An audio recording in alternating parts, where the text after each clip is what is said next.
the Tuskegee Institute, but for the island of Jamaica. Okay, and to generate funds for this, he went on a 6-month tour throughout the United States, where once again he got to see that black people were disempowered, that we didn't have any governmental representation, especially in the Jim Crow South, right, where you could be lynched, maimed, murdered for the slightest social infraction against a white person. So he got to see the apartheid of the Jim Crow South on his speaking tour to generate funds for the UNIA, which culminated in meeting R.R. Moulton, who was the successor of Booker T. Washington at the Tuskegee Institute in Alabama. Okay, when Garvey returned to Harlem, he started thinking more in terms of recentering the UNIA in the United States. So the UNIA was, the headquarters were shifted to Harlem upon Garvey's return, right? And this coincided with the infamous East St. Louis riots of May through July 1917, where hundreds of black people were killed, beaten, harassed with the help of the police department and by the white working class people of the North. Okay, so there were a lot of different responses to the East St. Louis riots, including Du Bois's silent march through Manhattan, right, which a lot of people thought was too tame.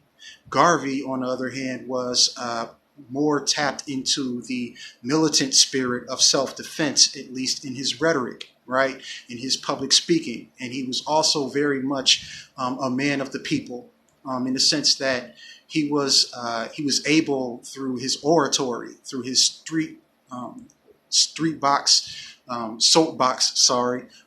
stepladder oratory, to reach the average man and woman on the street, okay, rather than the professional class of Negroes or colored people, as they were called back then, that the NAACP primarily appealed to, okay. And Garvey's response to this was basically, look, you know, if black people are being lynched in the South, then we will lynch them in the North. And ultimately, he would make claims such as, once we have power in Africa, right, once we have a strong, unified African government, then we will be able to kill a white man for every black man who was killed in the United States.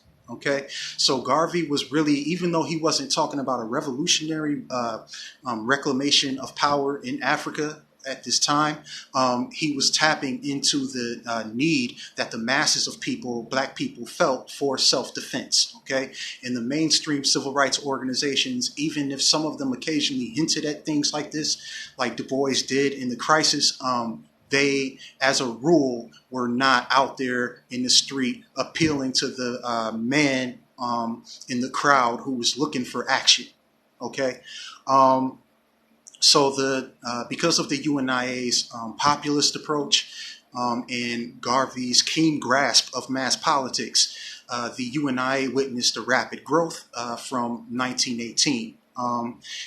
This was partly facilitated by the Negro World, which began publication in 1918 and very quickly became the most widely circulated black paper in the world. Okay, and in fact, its contents were considered so subversive that Garvey had to actually smuggle it in illegally into a lot of the colonies. Okay, because if you got caught with a copy of the Negro World on the African continent, you could be locked up.